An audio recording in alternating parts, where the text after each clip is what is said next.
নমস্কার বন্ধুরা, Indian sports সেন্ট্রালে আপনাদের স্বাগত জানাই। আজ আমরা মোহনবাগান ভার্সেস এফসি গোয়ার ম্যাচের সম্ভাব্য 11 নিয়ে কথা বলতে চলেছি। তো ভিডিও শুরু করার আগে যারা চ্যানেলটিকে এখনও সাবস্ক্রাইব করেননি তাদেরকে একটাই অনুরোধ যে আপনারা চ্যানেলটিকে সাবস্ক্রাইব করে বেল নোটিফিকেশন প্রেস করে দেবেন। ধন্যবাদ।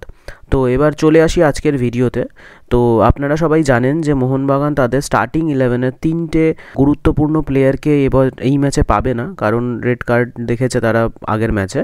3টে সাসপেনশনের ফলে এবারের স্টার্টিং 11টা ফর্ম করাটা যথেষ্ট চ্যালেঞ্জিং হবে মোহনবাগানের জন্য, কারণ এফসি গোয়া কারেন্টলি লিগ টেবিলে 1 নম্বর পজিশনে আছে আর খুব ভালো ফর্মেও আছে। তো সেই টিমের এগেনস্টে মোহনবাগানকে যদি খেলতে হয় তাহলে একটা খুব শক্তিশালী দলের দরকার ছিল, কিন্তু অলরেডি আমাদের স্টার্টিং 11-এর গুরুত্বপূর্ণ প্লেয়ার আনোয়ার আলী চোটের জন্য বেশ কিছু দিনের জন্য মাঠের বাইরে আছে, এবং অ্যাপার্ট ফ্রম দ্যাট এখন অ্যাডিশনালি 3টে প্লেয়ারের রেড কার্ড, 3টে খুব গুরুত্বপূর্ণ প্লেয়ারের রেড কার্ড টিমটাকে যথেষ্টই চ্যালেঞ্জিং একটা সিচুয়েশনে দাঁড় করিয়েছে। তবুও কারেন্টলি অ্যাভেলেবল প্লেয়ার্সদের নিয়ে যে স্টার্টিং 11, যে বেস্ট স্টার্টিং 11টা মোহনবাগান ক্রিয়েট করতে পারে তার একটা সম্ভাব্য আইডিয়া আমি দিতে চলেছি এই ভিডিওতে। তো আমার মতে প্রথমে গোলে থাকবে বিশাল কেত, ডিফেন্সে থাকবে ব্রেন্ডন হামিল, শুভাশিস বোস এবং দীপক টাংরি, আর ডিফেন্সিভ মিডফিল্ডার পজিশনে খেলবে অনিরুদ্ধ থাপা,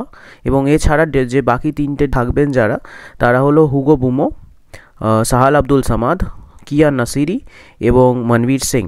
তো লিস্টন কোলাসোর জায়গায় আমি কিয়ান নাসিরিকে এই ম্যাচে দেখতে চাই, কারণ মোহনবাগানের কিয়ান নাসিরি এমনই একটি প্লেয়ার যে কোনো পজিশনে মোহনবাগানের সিচুয়েশন ওয়াইজ খেলতে পারে এবং যথেষ্ট নিজের বেস্ট পারফরমেন্সটা দিতে পারে।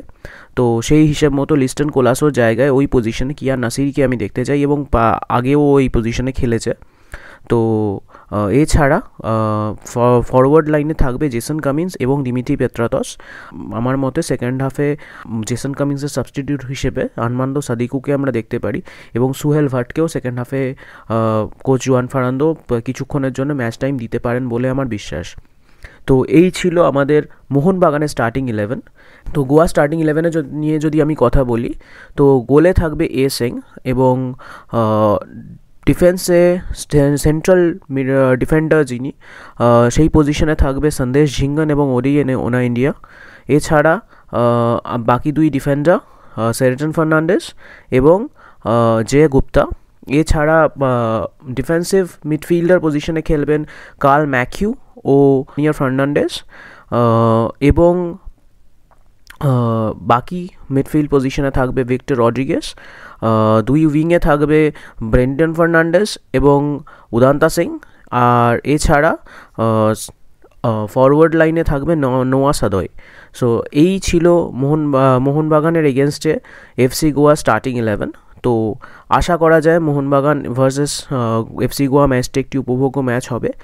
তো এই আপডেটই এই আজকের ভিডিওতে এইটুকুই থাক। ধন্যবাদ।